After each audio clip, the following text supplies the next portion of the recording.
Thank you, Dora.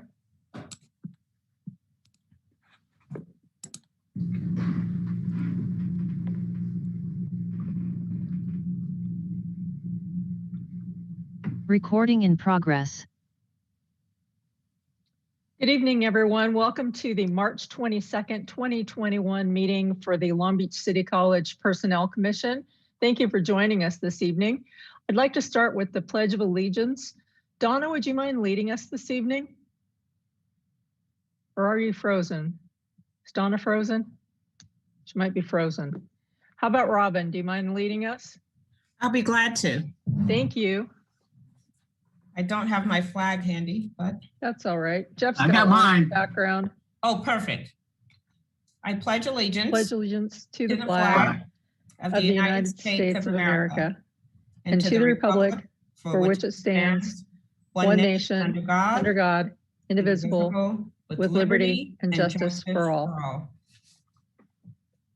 Thank you, Robin. Thank you. Roll call. Robin? Present. Jeff? Here. Present. We're all here this evening. Public comments on agenda items. Do we have any for this evening, Juliet? No comments, Jean. Thank you. On to approval of the minutes. May I have a motion, please? I'll make the motion. Second. Thank you. Thank you. Is there any discussion on the minutes from the last meeting? Hearing and seeing none. Robin? Aye. Jeff? Aye. I vote aye. That passes unanimously. On to new business. This is for a review of revised rules and regulations, Chapter 6. This is partial. And could we have some sort of report on this, please, Jennifer? I make a motion. It's new business, so I don't think it's a voting item, correct? Yes. Correct, or? I would like to request that we reorder the agenda so that this can go right before item D. That way we have continuity in the discussion. I think both of the items are related. Okay. That be okay? Do my fellow commissioners agree with that? Are you guys okay with that? I am in agreement. Okay, thank you. Yes. On to item B, which is approval of advanced salary placement for custodian. May I have a motion, please? I'll make the motion. Second. Thank you. And is there any discussion on this? This is for new hire Jamal Warren. Jennifer, do you have any information that we should have on this? Just general overview of the process again. We do look at internal alignment where others with the same amount of experience are on the salary range. This also goes to cabinet for review before we bring it to the commission. This individual has over 10 years of experience and a trade certification.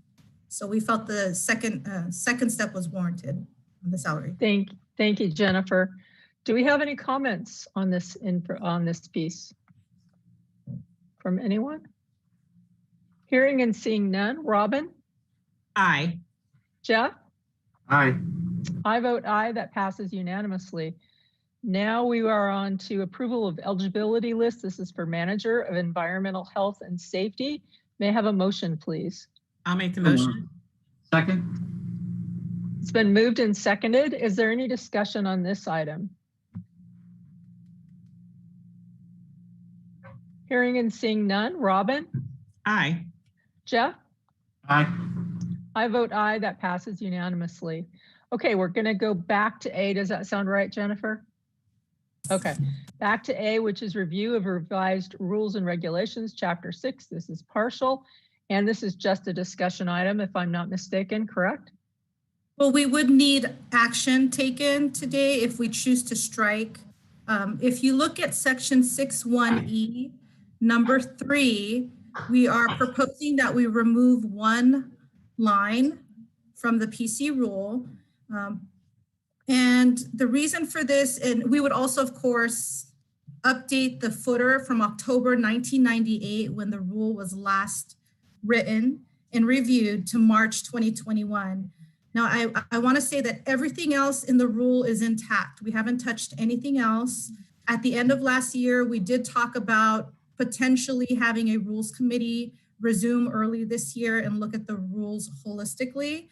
The reason we're asking for us to review this today is because it will allow the commission to extend the life of eligibility lists as we start to prepare for the SERP, and we really just need more agility in the ability to respond to our needs. Rather than run recruitments, the ability to extend the life of a list is going to become more relevant.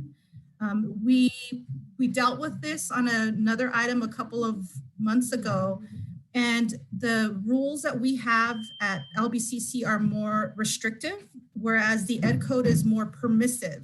The Ed Code just strictly states that the life of a list can be extended for up to 1 year, and the life of a list can be either 6 months or 12 months. So in theory, a list can be active for up to 2 years. So again, the ability to extend the life of a list, even after it has expired, will give us some more flexibility to meet operational needs. Okay, thank you, Jennifer. I just got a text from Donna who says that she lost her connection and she can't get back in, and she is concerned about this item. And I understand her concern. So I want to make sure this is thoroughly vetted by Robert and anyone who's had any information on this. Robert, are you there? I'm here, thank you. So can you share any information that you have? I want to make sure that this is done as thoroughly as possible with who we have right now. I can't see harm in changing this, but the problem is the procedure that we're doing is kind of wrong. They brought it to my attention that we should be in a committee and form a regs to correct things like this, and it's not happening. So why is it not happening, Robert? Because I know we talked about this before. I just don't think that we've been able to put together a committee between Human Resources and the union at this time. And Donna's concerned that this needs to be done in a committee setting. And when Jennifer brought this to me, I was trying to think of what's best for the district on this one particular issue.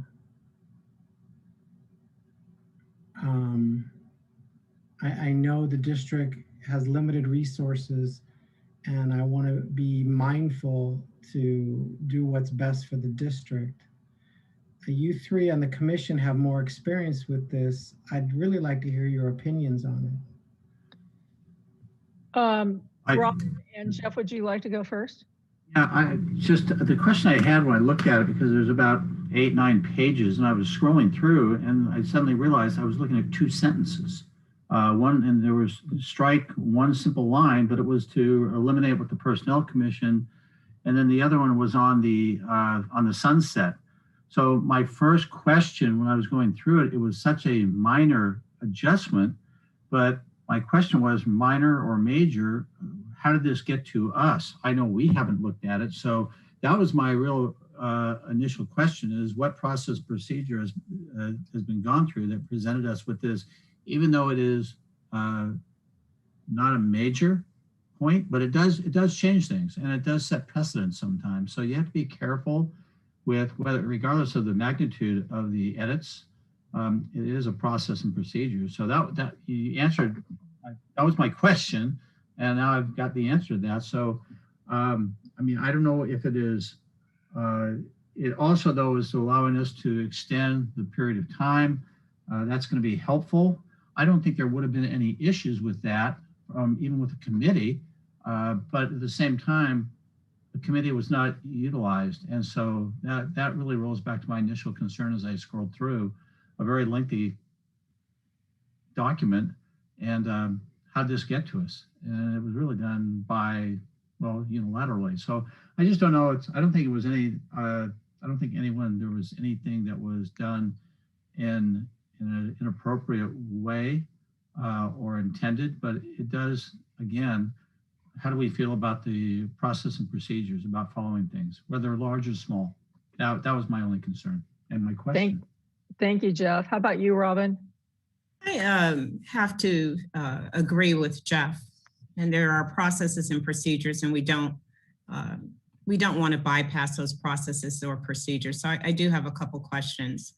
And I also want to respect what Robert has said, because he's looking out big picture. He's saying, ultimately, it's not about the committee so much as it's about the impact on the district. And I appreciate that, Robert, that you're looking at this holistically. And so my question would be, is there something pending right now that we need to lengthen that date so that we're not going back out to recruit and basically get rid of this list with eligible hirees on it? Or is this something that can wait while it allows for the union and for human resources to form those committees and affect those meetings?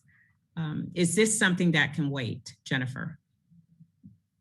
That's a really good question, Robin. I want to present my screen really quickly, just so we're all on the same page. Let me know when you can see it. Yeah. Is it the chapter 6 here? Do you see that? Right. I did see that. So in response to what you and Jeff have mentioned, we're treating it as a modification to the rule. As was pointed out earlier, it's striking of one sentence. And it's really the core issue is whether or not the commission will be allowed to review the list after it has expired. So we're not changing any of the timelines that are listed in the Ed Code. The life of a list is either 6 months or 12 months and can be extended for up to 1 year. So that remains the same. So it's really, you know, this issue of, and the next item on the PC agenda happens to relate directly to this. We had a department contact us. They want to use a list. The list happened to have expired on March 2nd of this year. So literally 20 days ago. But the list was good for 6 months. Now we have to make a decision. Do we want to extend the life of that list for 6 to 12 more months, or go back out and run a new recruitment and invest time and energy and staff resources on that? That particular list started off with 39 individuals. I believe we hired about 9 from that list. So we still have a viable list of at least 30 candidates who have tested within less than a half year. So again, it's just a way for us to be, you know, responsive to the needs, to some of the changes that we see upcoming in the next few months, to be more agile in our staffing needs in our operations. Then I now have another question. The list that you're trying to breathe more life into has expired as of the 2nd of March. Did I understood that correctly? So it's already expired. And right. Is it that list that you're looking for this qualification to extend? Yes, it's also an issue that but came up. that list is already expired according to you. Yes, that list is already expired. So this would make, this language would make it retroactive to reopen it? Yes, we Okay. could retroactively extend the life of a list for Extend it. up to another year. Okay, I just wanted to make sure I understood that. Okay, all right. That's the extent of my question. We are dealing with the current list, and that's the reason. So is there no other way to extend that list other than to make this modification? It would be to bring each list on a case-by-case basis, but rather than, you know, present the commission with that scenario, we thought it might be better to just change the rule. Yeah, and I don't disagree, but I agree with Jeff in that we want to follow the procedures that we have in place. And if that means a committee forum, then we would at least want for the union to say, okay, for this instance, we're okay with this because we understand the larger picture and how it impacts the district. But let's get this discussion into committee so that we're all on the same page prior to coming before the commission. So I do respect Robert's position. I believe Donna's position is the same. So Donna, are you back on now? She's been texting me. I thought she was Okay. hearing it, but I don't know if she's back on. Okay. So I guess the next question is, how do we make this work?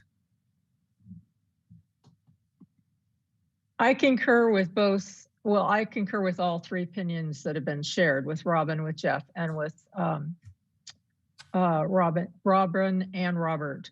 So my question is, how detrimental is it to hold it off for 2 weeks? I mean, not until our next meeting, which is approximately 2 weeks. What difference Not, does it make? not detrimental at all. My preference would be to have the transparency and the communication with the union so that they have the opportunity to reach out to any interested members to get more information on this so that everyone has their thoughts shared. Fundamentally, I think it's a good change, but I want to make sure that I'm not missing anything, and I want to make sure that everyone is able to share their opinion. So Donna is still, I think she's able to hear us. I'm here. Oh, she's back? She Yeah. just texted me. Oh, there you are, So- Donna. Can you not so talk, Janine- Donna? I can talk. Oh, now you're back. Okay, good.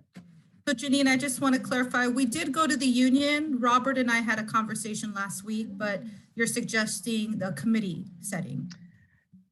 In past practice, we've always done everything rules and regulations through a rules and regulations committee. And we might make suggestions to them, and then they'll go through that, and then they'll make, whatever their thoughts are clear on it. But we don't usually just bring it forward without their input initially. And that makes me very nervous for a multitude of reasons.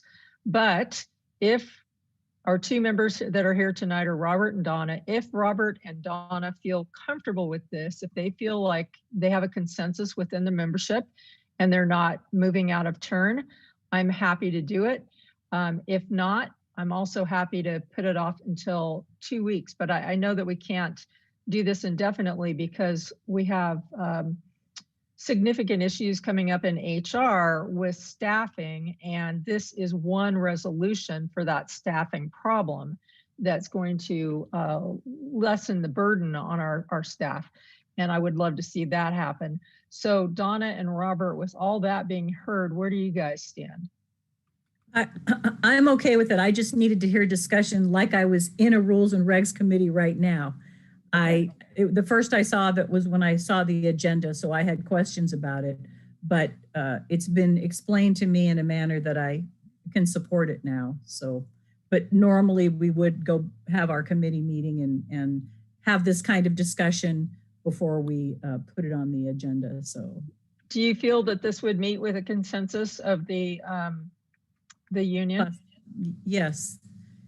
Jennifer's explanation clears it up for me. And I think Okay. that's probably why Robert was okay with it right off the bat, because they had spoken prior. It's just that I had just seen it now. So, yes. Can I Okay, add Robert, something? how about you?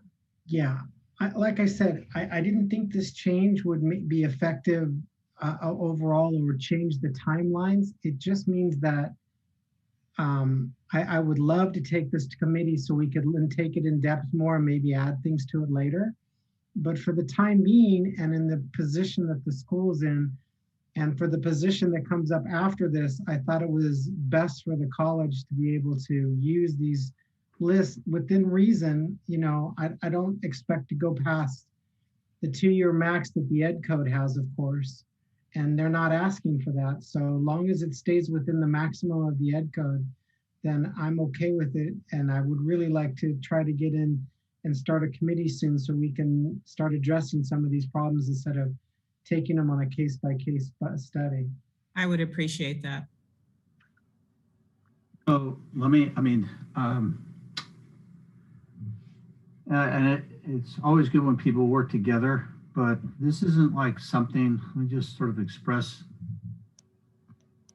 a little bit of an attitude on this. Wasn't hidden anywhere. People have known about this. They've talked about this.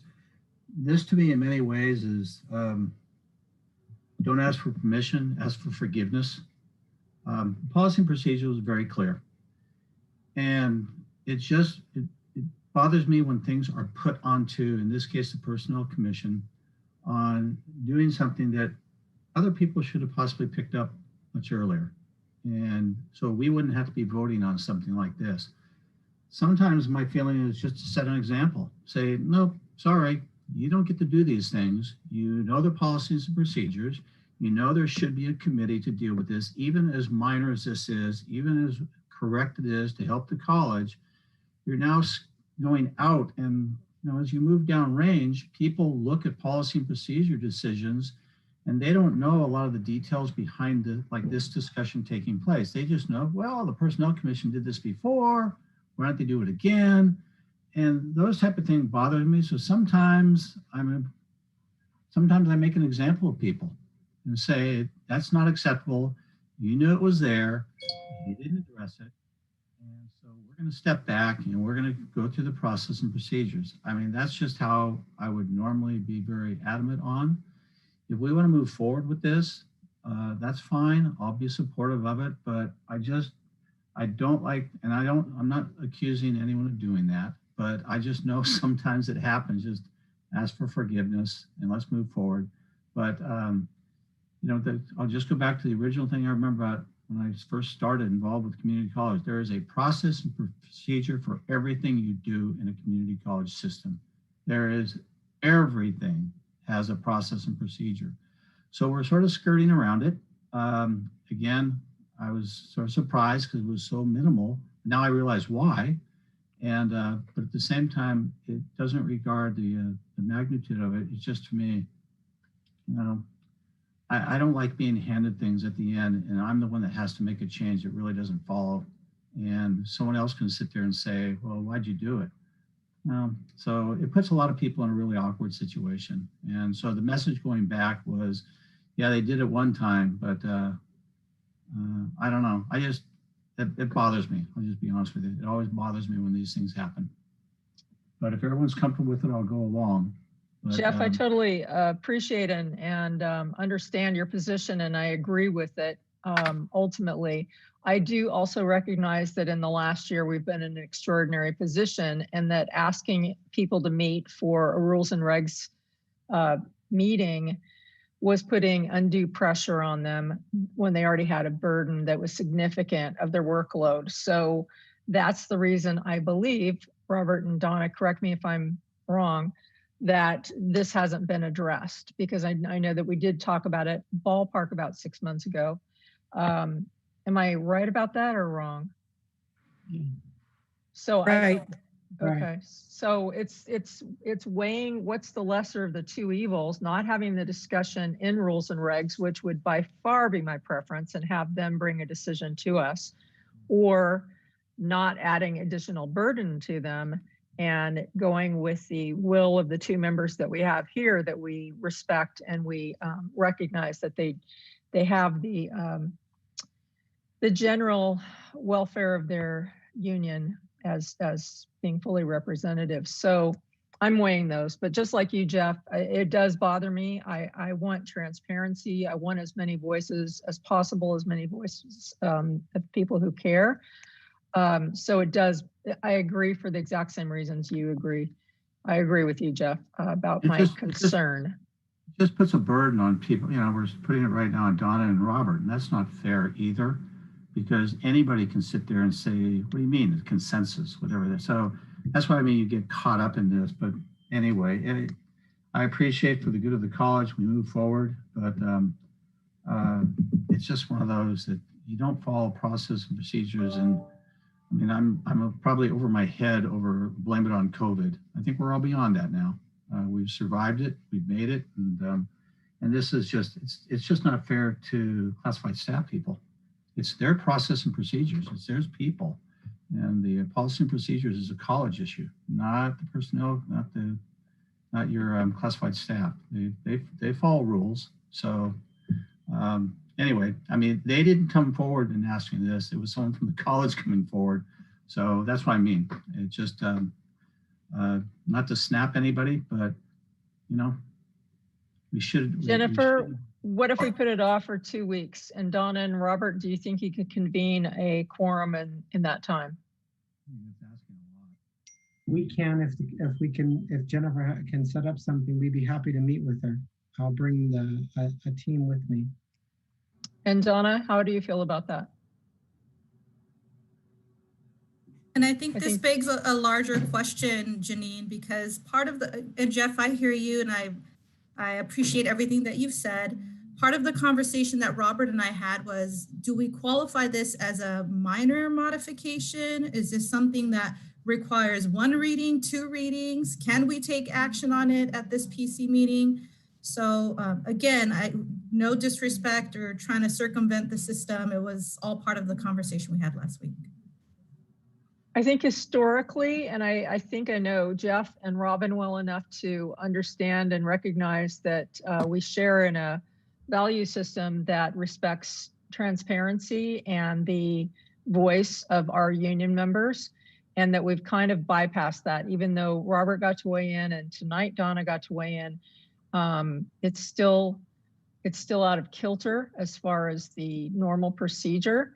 So in my opinion, we should table it for 2 weeks, and in 2 weeks, revisit it, and they can do what they can to bring together the voices they think need to be part of the conversation and share those voices.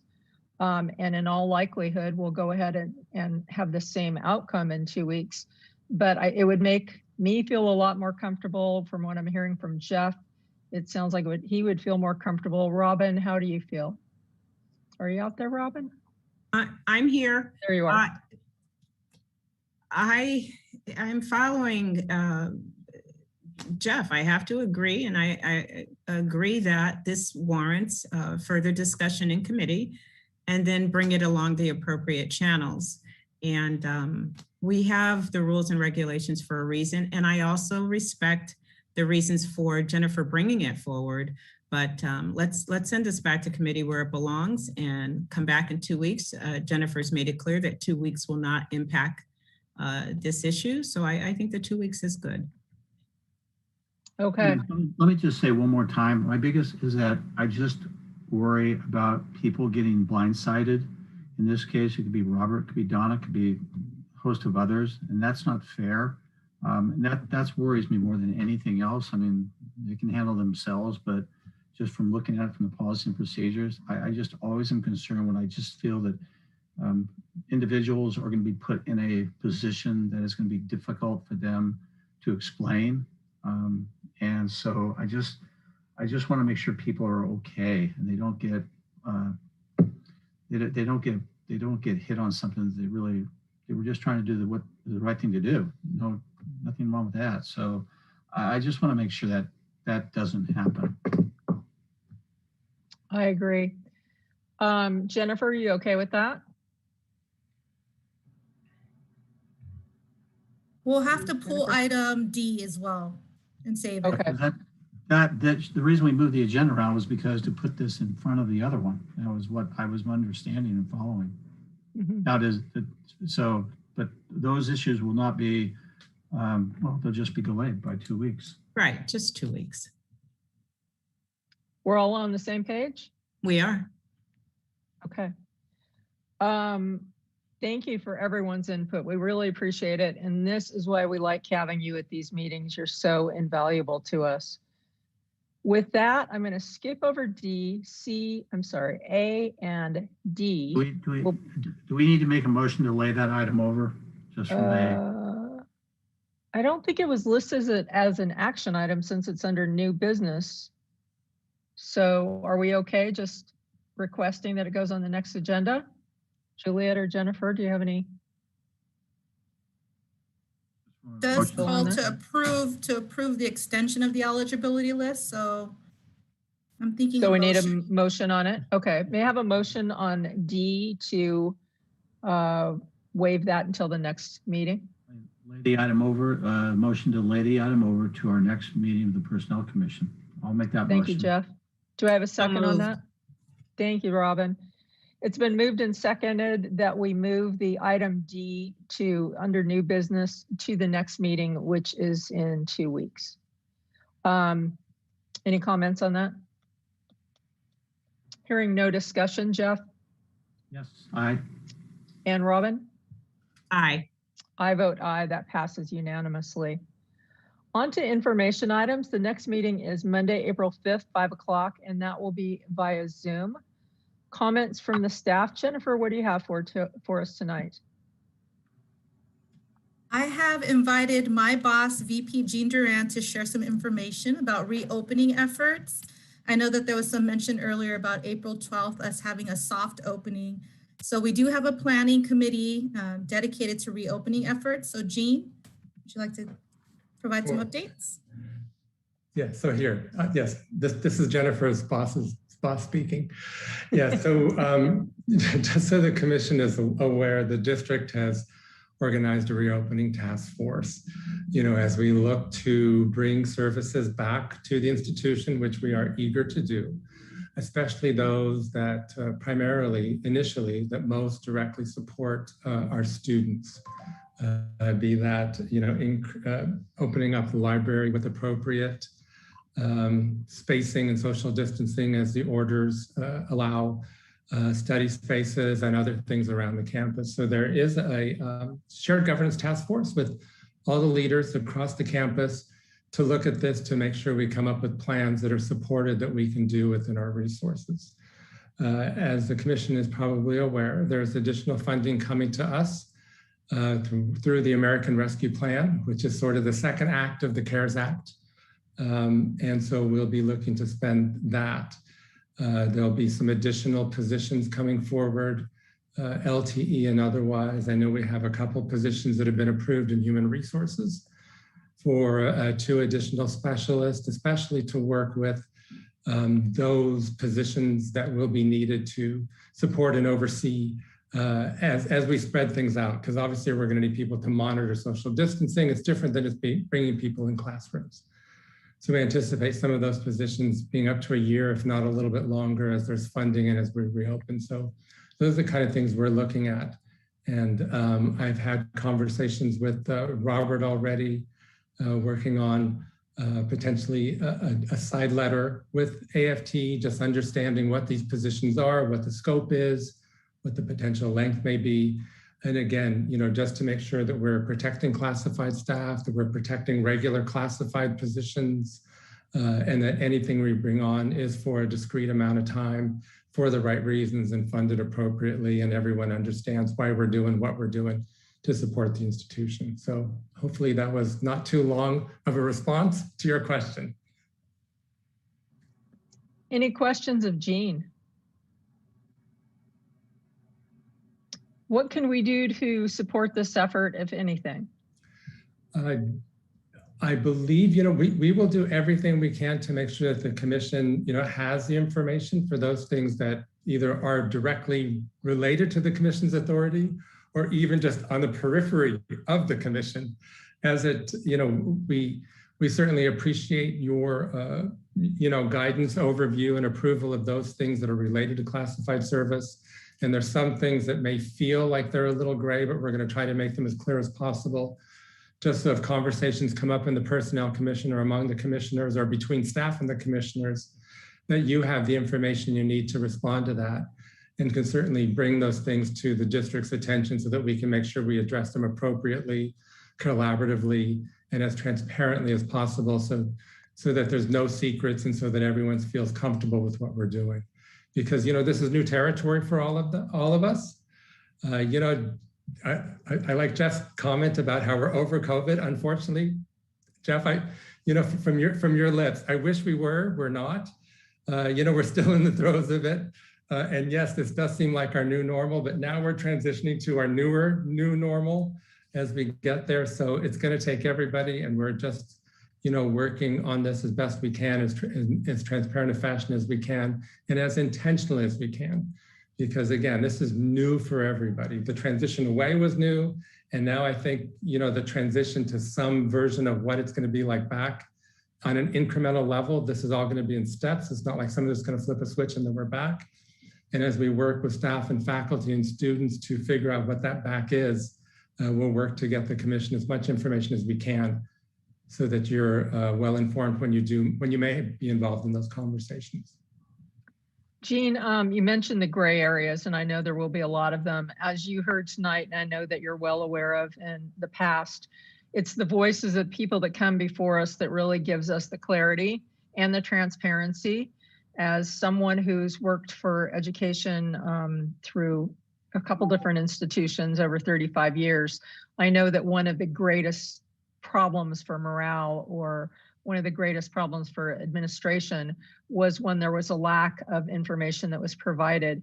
So from my perspective, the more input we can have from the people who are directly involved, such as yourself, but managers, VP, whoever, directors, whoever the case may be, that can share with us so that we have the clarity, and so that the union representatives are getting that information and can share it back with the members, I think is a critical piece in us going forward and making sure that everyone has a vision of what's happening with the college and don't feel like they're threatened or being undermined or having the rug pulled from underneath them. So I think that's one thing that you and others could be really valuable. Yeah, and I appreciate that. And you know, I think hopefully my actions attest to the fact of, you know, my deep respect for our classified professionals and the role they play within the institution, and you know, the honor that we give them. So that is one reason why the task force, Robert's on it, I know, and is so key. It has every shared governance leader on there so that information can be shared. And that's in addition, the task force is in addition to our COVID, I forget what we call it, Robert, COVID response team, COVID response something. Yeah. You know, since we've gone remote, we've had a COVID response. And when we first went remote, it was weekly, all the shared governance leaders, as well as managers, facilities, LVPD, anyone and everyone who was involved in that. So those continue in addition to this task force, which is, you know, which we're working on. So we're trying to do it. And I realize as an institution, we tend to be very lateral, you know, very side to side, rather than sort of these, you know, private industry tends to be a little taller. So sometimes getting the information out, as much as we think we are communicating, is something we maybe can't do enough. And we're, you know, trying to use the website, use these task force to get that out, but we'll see what we can do. Thank you so much, Jean. Thank you for speaking with us this evening. Who has questions for Jean? Anyone?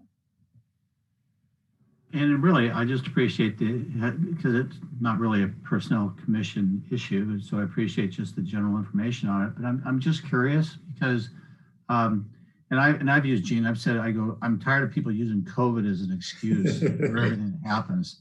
You know, my dog got sick. It must be COVID. So that's my whole issue. And but I was just curious. And again, I appreciate just the information. But have they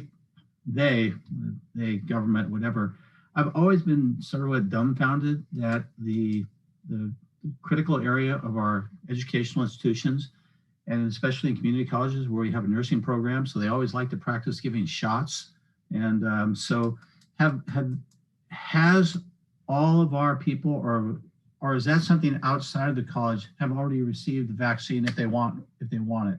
Or is that completely out of the entire? I'm just worried about all of our people, all of you, our faculty, starting with that, getting the vaccine shots if they want. And so at least there's some sense of protection, but is that just outside of the whole parameters of what you're even dealing with? So the short answer is yes, it is outside. But, you know, I will tell you the fortunate thing for us is, especially in Long Beach, is we have our own health department. So the executive team, was it last week? Sorry, these days compress and expand all at the same time. I have a complete loss of sense of time. But you know, the director of, and I forget her name, really incredible person, as well as a couple of people on her team, met with the executive team, where we were able to ask questions about reopening. So fortunately, we have a very close collaboration with our city health department, which has assisted us greatly. But the availability of vaccine and the vaccination program is the cities and the counties, not the districts. But I want to temper that by saying there has been a lot of collaboration where spots have been open to Long Beach employees, Long Beach City College employees, as much as possible. But we're reliant on them and their guidance and what priority groups they open up that we might be able to get our employees into. That's good. I mean, I really wish the emphasis would have been on our educational system first and foremost. It has shifted. It has shifted, if you notice, in the last couple of weeks towards education. especially I'm sure with, you know, I was going to say political pressure, but with the emphasis on education and trying to normalize that as much as can be, similar to how you've seen from the CDC guidance on K through 12 with the social distancing from 6 feet to 3 feet. So, you know, it shifts, it moves. Shift is the wrong word, but it changes regularly. We try to keep up on that as much as possible and keep people informed. Just for comical relief, I flew in yesterday from Phoenix to Long Beach, and you required masks and all of this, and the plane was about 95% full. So I had my mask on, but I was sitting right next to somebody. So I was just sitting there thinking, seriously? But it's just, you know, but as long as, you know, that's great. I'm glad that the college is finally getting to the point where they're thinking about reopening. So I appreciate the update. Yeah. Thank you, Jean. Robin, did you have any questions for Jean or no? No questions for my friend, but Jean, it's always good to see you. It's always lovely to be here. Anyone else? Thank you so much for the update, Jean. We appreciate it. Thanks for being here. My pleasure. Okay, Jennifer, turning it back to you. I wanted to add to what Jean shared that there will be an immediate need in the health screening tables and classroom support. For example, career technical education will be having some labs on campus. So we've been working with Melissa Infacino and Vicki Lurch to create a survey that we will send out to classified staff to ask for assistance. If they can help on a part-time or full-time basis, you know, certain shifts, maybe some days, not all 5 days. And there will be training provided for that. The survey that we're going to be sending out takes about 4 minutes or less to complete. So just keep an eye out for that. I also wanted to provide a quick reminder that the SERP, the timeline or the window for accepting interest begins on April 21st of this year and goes through May 21st. So we'll know by May 21st at 5 p.m. whether or not that's moving forward. It is contingent upon participation of 15 faculty and a few other pieces, but I made an announcement at the last meeting, just wanted to remind everybody again. For the class study, about 75% of the area managers have confirmed their review of the allocation recommendations. There was a deadline placed on Friday at 5 p.m. So I'm reviewing all of those comments. I will be following up with the other 25% because we do need to look at things holistically before we can move forward with the notification. So, you know, in HR, we have been mindful that there's a lot of deadlines this month with performance evaluations being due mid-month for AFT and at the end of the month for management as well. So I think we've had some competing interests and deadlines. For future meeting in April, I have invited our interim superintendent, President Dr. Munoz. He will be reintroducing himself to the Personnel Commission, and we look forward to that in an upcoming meeting. Other than that, those are all my updates. Thank you, Jennifer. Anyone have any questions of Jennifer? Are we all good? Okay.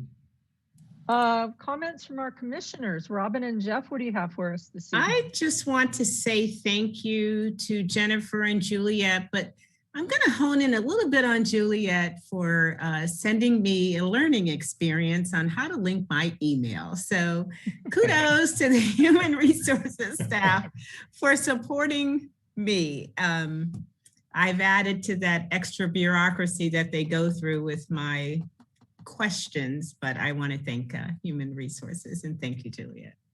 That was it. Thank you, Robin. You have linked your email, which is more than I can say. And I've been on this commission since 2006, 2007. So you're way ahead of me. So congratulations. Maybe I can bother Juliet for that information as well. Jeff, did you have anything for us this evening? Really, it was a question for Robin because I got all the information. You know, I will blame something on COVID. Right when I came on the commission, everything got shut down. I was going to start the courses, but Robin, didn't those courses take place this month? Did you already go for those? Actually, they started Saturday, And that's why I linked my email, because Jeff, I actually missed the first class because I hadn't seen the email. But to their credit, they allow us to make that coursework up. And so, but I'll tell you, if I've already used up an ink cartridge, they give you a lot of good information. So I've already read the first start of the coursework.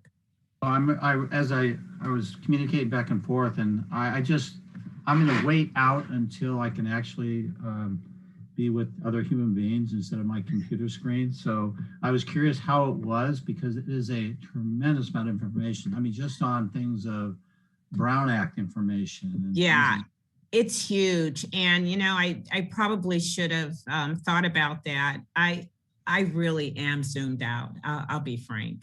I've had and I know this isn't the public place or the forum, but after 4 or 5 Zoom meetings in a day, it's almost like you're a target. No, you can't leave the house so you can go to a meeting. But I'll stop there. I hear you. And so, but I'm glad you're doing it. But I just finally opted and said, you know, I'm going to wait. So I'm sure they will send us to some exotic place like Riverside, or I don't know where the actual meetings are held. Oh, okay. I thought you were going to say Tahiti. And I was Nothing going to say, wrong wait. with Riverside, by the way. Riverside's a very nice place, Mission Inn. But so I was just curious. Okay. It looks like a great agenda, but so thank you for everyone sending that to me. But I looked at it and I said, I've waited this long, I'll wait a little bit longer. So no, that's it. I'm just curious. I was just curious how it was going for you. Very good. Okay. Thank you. No, I wish everyone we'll be coming back the Monday after Easter. So by then, Lent will be over, and I'll be back to drinking Mountain Dew on a regular basis. So, and all those other horrible things. So, looking forward to our next meeting. Happy Easter, everyone. Happy Easter. And spring break is coming up. Sorry. Go ahead. Spring break coming up the week after next. Is that correct, Jennifer? Oh, good question. April 5th. Yeah, I think it's the 5th through the 9th, but I'll double check. Oh, it's after Easter. Okay. So it's the week of our meeting then. Are you off that week? No? Okay. Robert's not going down to Fort Lauderdale, which I will tell you, in Phoenix, spring break is in full swing. I mean, I was just shocked on how crowded it was. And the bars are packed, and trust me, I wasn't there. Nothing they need more than having, you know, someone's father hanging out in the bar with them. But it was just amazing how crowded it was. So spring break runs a long period of time. Well, hopefully we don't have too many. April 5th through April 11th. Okay, so it'll be during our next meeting. Hopefully we don't have any outbreaks from this most recent partying. Okay, that was all I have. Then we have comments from the public. Anybody have any non-agenda comments for this evening? Nobody? Okay, with that, thank you everyone for being here tonight. Thank you for your input. You're invaluable to us, and we appreciate your attendance this evening. And we will see you in 2 weeks, and we are adjourned. Thank you, everyone. Thanks, everyone. Cheers. Recording stopped.